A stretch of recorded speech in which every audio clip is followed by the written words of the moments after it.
Здравствуйте, с вами снова Лес ТВ. Всем привет! А вы знаете, что отмечают 14 февраля?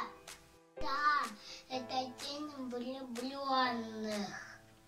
А вы знали, что в этот день празднуют еще День компьютерщика? А еще 14 февраля был основан YouTube.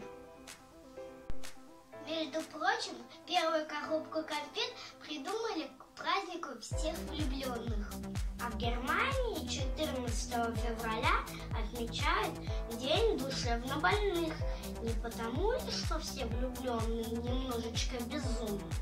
И это не все. В Англии в 18 веке было издано руководство для молодого человека по написанию валентинок. Там содержалось множество стихов и разных советов для незадачливых влюбленных.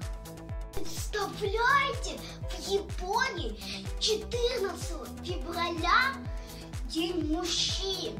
Только им дарят подарки. А через месяц женский день. Называется он Белый день. А в Древнем Риме 14 февраля отмечали День богини брака и материнства Юноны. Именно в этот день девушки писали письма и клали их в чашу. А мужчины, не глядя, доставали письма и ухаживали за той девушкой, которая написала это письмо. Команда Лес ТВ. Ставьте лайки и подписывайтесь на наш канал.